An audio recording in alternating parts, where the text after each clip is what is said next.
नमस्ते बच्चों, स्वागत है आपका अपने YouTube चैनल पर। आज हम करने वाले हैं क्लास 10 यूपी बोर्ड के सबसे ज्यादा पूछे जाने वाले चैप्टर वृत्तों से संबंधित क्षेत्रफल। इस वीडियो में आपको मिलेंगे फॉर्मूला, आसान ट्रिक और सबसे इम्पोर्टेंट 50 MCQ, जिसमें से कई सीधा यूपी बोर्ड में पूछे गए हैं। तो चलिए वीडियो को स्टार्ट करते हैं। सबसे पहले हम फॉर्मूले पे बात कर लेते हैं। देखिए, वृत्त होता क्या है? वृत्त किसी एक बिंदु से समान दूरी पर खींचा गया गोल आकृति वृत्त कहलाता है। तो वृत्त के अंदर सबसे पहले उसकी एरिया का फॉर्मूला क्या होता है? तो वृत्त के एरिया का फॉर्मूला होता है पाई आर स्क्वायर। ध्यान रखिएगा, जब भी कोई गोल आकृति आपको दिखे तो वहां पाई जरूर आएगा। आर क्या होता है? इस वृत्त की त्रिज्या को हम क्या कहते हैं? आर कहते हैं। जैसे कि ये वृत्त है, तो इस वृत्त में अगर हम सेंटर से इस लाइन को मिला दें तो ये हमारा क्या कहलाता है? त्रिज्या। तो इस वृत्त का जो ये क्षेत्रफल होता है, इसका फॉर्मूला होता है पाई आर स्क्वायर। फिर हम बात कर लेते हैं इसके सरकमफेरेंस का, यानी परिधि का।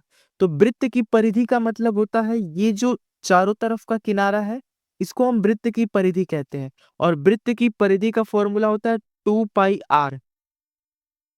फिर अगर इसी वृत्त को आधा कर दिया जाए तो उसको हम अर्धवृत्त कहते हैं। और अर्धवृत्त का क्षेत्रफल क्या होता है? पूरे वृत्त के क्षेत्रफल को आधा कर दीजिए, वही अर्धवृत्त का क्षेत्रफल हो जाएगा। और अर्धवृत्त का परिमाप क्या हो जाएगा? अर्धवृत्त का परिमाप 2 पाई आर को आधा कर दीजिए पाई आर। लेकिन ध्यान यहाँ पर एक चीज ये रखिएगा कि जो अर्धवृत्त का क्षेत्रफल होता है, ये केवल पाई आर जो होता है, ये केवल इसका क्षेत्रफल होता है। लेकिन नीचे ये जो बचा है, ये बच जाता है। और ये होता क्या है? ये होता है 2r। तो पाई आर स्क्वायर प्लस 2r मिला करके हो जाता है संपूर्ण अर्धवृत्त का परिमाप। इसको ध्यान रखिएगा। आगे हम बात कर लेते हैं, अगर वृत्त का 1/4 कर दिया जाए तो उसका क्षेत्रफल क्या हो जाएगा? अगर हम वृत्त को 1/4 कर दें तो अपना ये एरिया बचेगा। और इस एरिया का क्षेत्रफल क्या होता है? ये होता है पाई आर स्क्वायर, इसका फोर्थ कर दीजिए। ठीक है। अब ये जो है ना, इसको यहाँ पे एक जो होता है ना, एक वृत्त है, एक केंद्र है, और इससे लाइन बना करके ये जो एरिया बन रहा है, इसको हम कहते हैं त्रिज्यखंड। और वृत्त के इस त्रिज्यखंड, इस सेक्टर का एरिया क्या होता है? ये होता है θ/360 इंटू पाई आर स्क्वायर। इसको भी ध्यान रखिएगा। फिर हम यहाँ पर ये जो त्रिज्यखंड बन रहा है, तो इसमें ये जो होता है, इसको हम कहते हैं आर्क, यानी चाप। इसकी लंबाई निकालने का फॉर्मूला होता है L equal to θ/360 into 2 pi r. ठीक है। तो आप क्या कीजिएगा, इतना फॉर्मूला बस ध्यान रखिए। अब आगे हम सीधे क्वेश्चन पे आ जाते हैं। क्वेश्चन में पहला क्वेश्चन कह रहा है कि त्रिज्या 7 सेंटीमीटर वाले वृत्त का क्षेत्रफल। तो ध्यान रखेंगे, वृत्त का क्षेत्रफल होता क्या है? तो वो होता है पाई आर स्क्वायर। और इसमें हमको त्रिज्या क्या दे दिया है? त्रिज्या बराबर आर बराबर 7 सेंटीमीटर दे दिया है। और पाई का मान होता है 22/7। तो जब हम वैल्यू रखेंगे तो ये 22/7 इंटू 7 मल्टीप्लाई 7, क्योंकि त्रिज्या 2 बार है तो एक साथ से एक साथ कट गया। अब इसका इसमें मल्टीप्लाई करेंगे तो 7 का दुगुना होता है 14। इकाई अंक पे 4 केवल एक ही ऑप्शन में है, तो ये हो जाएगा 154। अब ध्यान रखिएगा कि क्षेत्रफल का मात्रक जो होता है वो सेंटीमीटर यानी वर्ग स्क्वायर होता है। तो यहाँ पे सेंटीमीटर स्क्वायर हो जाएगा। तो ऑप्शन नंबर बी हमारा करेक्ट आंसर हो जाएगा। अगला क्वेश्चन कह रहा है कि अगर व्यास 14 सेंटीमीटर है, व्यास का मतलब क्या होता है? व्यास जो होता है वो त्रिज्या का दोगुना होता है, यानी 2r बराबर 14 सेंटीमीटर। तो 14 सेंटीमीटर है तो क्षेत्रफल, अगर 2r बराबर 14 सेंटीमीटर है तो केवल r बराबर 14 बटा कितना हो जाएगा? 2, यानी 7 सेंटीमीटर। तो अब इसका क्षेत्रफल निकालना है, तो हम बेसिकली वृत्त के क्षेत्रफल का फॉर्मूला पाई आर स्क्वायर लगा देंगे। पाई का मान होता है 22/7 और आर निकाले हैं 7 मल्टीप्लाई 7। टोटल पिछले वाले प्रश्न के जैसा इसका भी आंसर क्या हो जाएगा? 154 सेंटीमीटर स्क्वायर। आगे कह रहा है कि अगर आर बराबर 3 सेंटीमीटर है तो परिधि ज्ञात कीजिए। ध्यान रखिएगा, वृत्त की जो परिधि होती है उसका फॉर्मूला होता है 2 पाई r। अगर हमको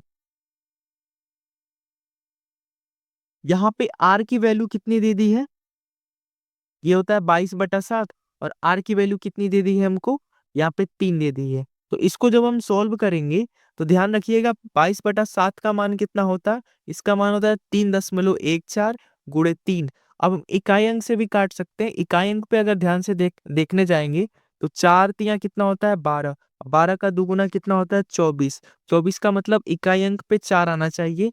ऑप्शन नंबर ए में हमारा क्या हो रहा है, इकाई अंक पे 4 आ रहा है, इसीलिए हमारा ऑप्शन नंबर ए क्या हो जाएगा, करेक्ट आंसर हो जाएगा। अगला क्वेश्चन कह रहा है कि अगर r बराबर 21 सेंटीमीटर है तो अर्धवृत्त का क्षेत्रफल, अर्धवृत्त का क्षेत्रफल क्या होता है, πr²/2। अगर हमको पाई का मान कितना होता है 22/7 और r का मान कितना है 21, तो 21 × 21 हो जाएगा। इसको पहले हम इरेज कर देते हैं, 21 × 21 हो जाएगा। फिर आगे हम जब सॉल्व करेंगे, यहाँ पे नीचे कितना है 2 है, तो हम 7 से इसको काट देंगे 3 बार में, 2 से इसको काट देंगे 11 बार में। फिर हम यूनिट डिजिट का इस्तेमाल करेंगे, 3 एकम 3, यानी यूनिट डिजिट पे हमारा 3 आएगा और केवल एक ही ऑप्शन में दिख रहा है, तो 693 इसका सही आंसर हो जाएगा। इसी तरह अगले क्वेश्चन पे देख लेते हैं। अगला क्वेश्चन यूपी बोर्ड 2016 में पूछा गया प्रश्न है, कह रहा है कि त्रिज्या दोगुनी करने पर क्षेत्रफल क्या होगा। तो देखेंगे क्षेत्रफल का जो फॉर्मूला होता है वो πr² होता है, यानी जो क्षेत्रफल है वो डायरेक्टली प्रोपोर्शनल होता है त्रिज्या के वर्ग के। तो यहाँ पर हम जैसे ही त्रिज्या को दोगुना करेंगे तो एरिया क्या हो जाएगा, 2 का वर्ग यानी 4 गुना। अगला क्वेश्चन देख लेते हैं। अगला क्वेश्चन कह रहा है कि अगर सेक्टर 90 डिग्री का क्षेत्रफल हो, यानी सेक्टर क्या होता है, वृत्त के अंदर किसी आर्क के द्वारा बना गया त्रिज्यखंड, यही सेक्टर कहलाता है। तो इसमें अगर यहाँ पर 90 डिग्री का कोण बन रहा है तो इसका हमें क्षेत्रफल निकालना है। तो सेक्टर का फॉर्मूला क्या होता है, सेक्टर के एरिया का फॉर्मूला क्या होता है, उसको हम लोग देख लेते हैं। सेक्टर के एरिया का फॉर्मूला होता है θ/360 इंटू πr²। हमें थीटा की वैल्यू कितना दे दिया है 90 डिग्री, तो 90/360 इंटू πr² हो जाएगा। तो 0 से 0 कट गया, 9 से कितना बार में कट गया, 9 चौक को 36 4 बार में, तो ये हो जाएगा πr²/4। तो ऑप्शन नंबर ए हमारा करेक्ट आंसर हो जाएगा। फिर हम अगला क्वेश्चन देख लेते हैं। अगला क्वेश्चन क्या कह रहा है, कह रहा है कि अगर r 10 सेंटीमीटर और सेक्टर का जो कोण हो 60 डिग्री हो तो हमें क्षेत्रफल निकालना है। किसका, सेक्टर का। तो सेक्टर एरिया का क्षेत्रफल क्या होता है, सेक्टर एरिया का क्षेत्रफल होता है θ/360 इंटू πr²।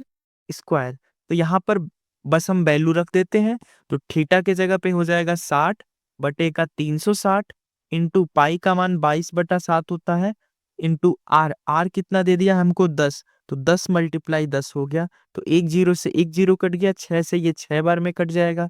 अब देखिए कटने वाला तो है नहीं, तो हम इसको फिर भी ट्राई करते हैं काटने का। तो यहाँ पर अगर काटने जाएंगे तो ये 2 से कट रहा है 3 बार में, और 2 से कट रहा है ये 11 बार में। ठीक है, अब नीचे हो गया 7×3=21, नीचे 21 और ऊपर कितना हो गया, ये हो जाएगा 100 यानी 1100।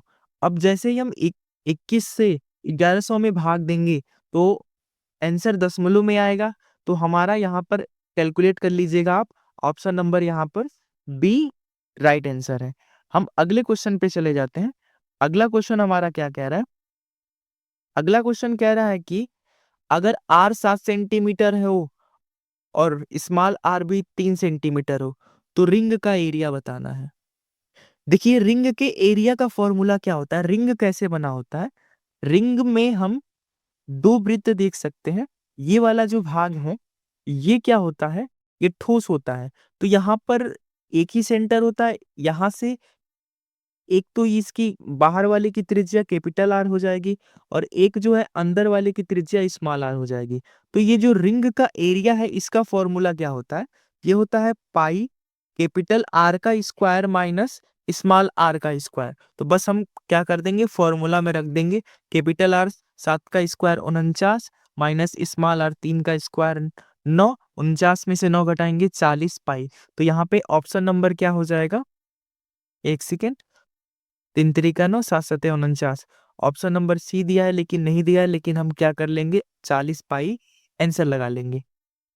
अगला क्वेश्चन अब देख लेते हैं। कह रहा है कि r बराबर 14 हो और आर्क जो है वो 180 डिग्री का कोण बनाए तो आर्क लेंथ हमें निकालना है। तो बेसिकली क्या होता है, आर्क लेंथ निकालने का फॉर्मूला क्या होता है, आर्क लेंथ को एल से प्रदर्शित करते हैं। ये होता है थीटा बटा 360 इंटू 2 पाई आर होता है। तो यहाँ पे थीटा की वैल्यू 180 बटे का 360 इंटू 2 गुणे पाई का मान तो 22/7 होता है, और आर कितना दे दिया है 14 दे दिया है।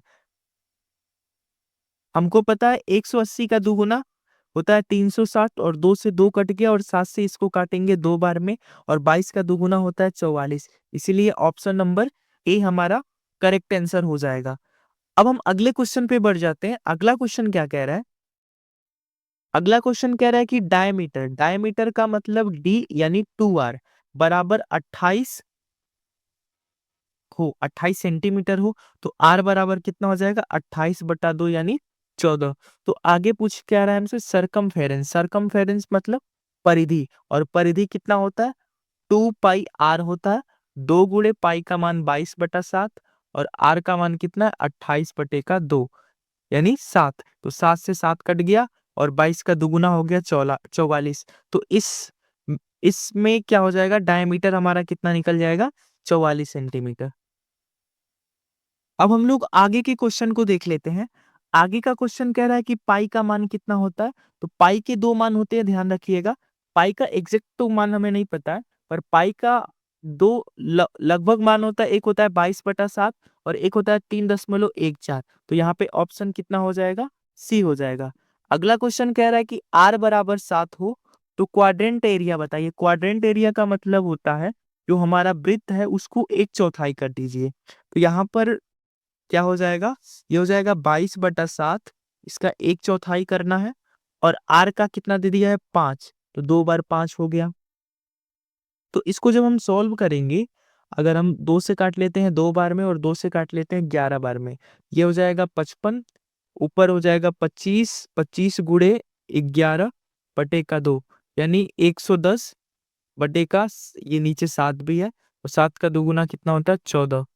110 नहीं होगा 55, यानी कितना हो जाएगा 55 मल्टीप्लाई 11, एक सेकेंड, 55 मल्टीप्लाई 5 ये 25, और ये 55 25, 25 कितना हो जाएगा 55 25 और एक 27, यानी ऊपर हो जाएगा 275 और नीचे कितना हो जाएगा 14। अब जैसे ही हम भाग करेंगे तो दशमलव में आएगा, और दशमलव में केवल एक ही मान दिया है, इसीलिए हम ऑप्शन नंबर सी लगा लेंगे। अगला क्वेश्चन कह रहा है किसमें सबसे ज्यादा परिवर्तन होता है। अगर ध्यान से देखेंगे, रेडियस, रेडियस का मतलब आर होता है, डायमीटर का मतलब 2r होता है, और एरिया का मतलब क्या होता है, एरिया का मतलब होता है पाई आर स्क्वायर, और आर्क का मतलब क्या होता है 2 पाई आर। ठीक है, क्योंकि आर यहाँ पर आर्क जो है ना वो आर के समानुपाती है, एरिया आर स्क्वायर के समानुपाती है, डायमीटर आर के समानुपाती है, रेडियस भी आर के समानुपाती है। तो इस हिसाब से सबसे ज्यादा जो परिवर्तन होता है वो एरिया में होता है, इसको ध्यान रखिएगा। आगे कह रहा है कि आर बराबर 7 हो तो आर्क लेंथ 90 डिग्री पर हमें निकालना है। तो आर्क लेंथ की लंबाई निकालने का फॉर्मूला होता है थीटा बटा 360 इंटू 2 पाई आर। थीटा का मान 90, 90/360 इंटू 2 पाई का मान 22/7, और आर कितना है 7। तो 7 से 7 काट देंगे, 0 से 0, 4 बार में, 2 बार में, और ये 11 बार में। तो आर्क लेंथ की लंबाई कितनी निकल जाएगी 11। अगला क्वेश्चन कह रहा है कि अगर आर बराबर 14 सेमी सर्कल पेरीमीटर, ठीक है, तो क्या कह रहा है सेमी सर्कल पेरीमीटर निकालना। तो सिंपल सा हमें पता है कि अगर कोई भी वृत्त सेमी सर्कल है और उसका पेरीमीटर निकालना होता है, तो सबसे पहले तो ये जो होता है ये होता है पाई आर, और नीचे का क्या होता है 2r। तो ये हो जाता है पाई आर प्लस का 2r। तो पाई के जगह पे पाई रखने देते हैं, आर के जगह पे 14, और ये 14 का दुगुना 28। तो 14 pi plus 28, option number A हमारा करेक्ट आंसर हो जाएगा। अगला क्वेश्चन कह रहा है कि दो वृत्त आर बराबर 3, आर बराबर 2, एरिया डिफरेंस निकालना है। तो एक वृत्त का जो एरिया होता है पाई आर स्क्वायर और एक वृत्त का एरिया क्या होता है पाई आर स्क्वायर। अब इन दोनों का डिफरेंस, दोनों में पाई कॉमन है, बाहर ले लेते हैं तो क्या हो जाएगा difference R1 square minus R2 square. तो हम सबसे बड़ा होता है 3 का स्क्वायर 9, 2 का स्क्वायर 4, 9 में से 4 घटाएंगे 5, यानी आंसर क्या हो जाएगा एरिया डिफरेंस 5 पाई। ऑप्शन नंबर बी हमारा करेक्ट आंसर हो जाएगा। नेक्स्ट क्वेश्चन क्या कह रहा है, ये कह रहा है कि आधी परिधि किसके बराबर होती है। तो आधी परिधि जो है, आधी परिधि का मतलब क्या होता है, पूरी परिधि होता है 2 पाई आर और इसको आधा कर देंगे तो किसके बराबर हो जाएगा पाई आर के। अगला क्वेश्चन कह रहा है कि आर बराबर 21, तो आर्क लेंथ 60 डिग्री पे हमें निकालना है। अगर जैसे ही हम आर्क लेंथ निकालना है तो फॉर्मूला सिंपल सा होता है, आर्क लेंथ निकालने का थीटा ऊपर 60/360 और यहाँ पे 22/7 और ये 21 हो जाएगा। ये 3 बार में कट गया, ये 0 से 0, ये 6 बार में, ये 3 से 2 बार में, ये 2 से 11 बार में। तो यहाँ पे ऑप्शन नंबर ए हमारा करेक्ट आंसर हो जाएगा। आगे कह रहा है कि आर बराबर 10 हो तो फील्ड एरिया निकालना है। तो मान लीजिए कोई फील्ड है, उसका एरिया निकालना है और आर कितना दे दिया है 10 दे दिया है। तो पाई इंटू आर कितना होता है, पाई का मान कितना होता है, ये हो गया 10 का स्क्वायर। तो 10 दहा में 100, 100 पाई हमारा करेक्ट आंसर हो जाएगा। अगला क्वेश्चन देख लेते हैं। अगला क्वेश्चन कह रहा है कि डायमीटर 10 है तो एरिया बताना है। डायमीटर का मतलब क्या होता है 2r, 2r कितना है 10 है, तो r कितना हो जाएगा 5 हो जाएगा। तो एरिया क्या होता है 22/7 इंटू 5 × 5, यह होता है 25, 25 × 3.14। अगर हम इकाई अंक से निकालेंगे तो 5 चौक का 20, तो दशमलव में आएगा, एक अंक पे डेसिमल होगा और यहाँ पे दो ऑप्शन है तो हम क्या कर देंगे इसमें मल्टीप्लाई कर लेंगे। 25 चौक का 100 होता है, हासिल 10 बचा, 25 एकम 25 और 25 10 35 का 5, इकाई अंक दूसरे इकाई अंक पे 5 आ रहा है तो एक ही ऑप्शन में दिख रहा है, ऑप्शन नंबर ए हमारा करेक्ट आंसर हो जाएगा। आगे के जो भी क्वेश्चन बचे हुए हैं हम उसको इसके दूसरे पार्ट के वीडियो में देखेंगे। तब तक के लिए आप पढ़ते रहिए, मस्त रहिए, मिलते हैं हम इसके दूसरे पार्ट में।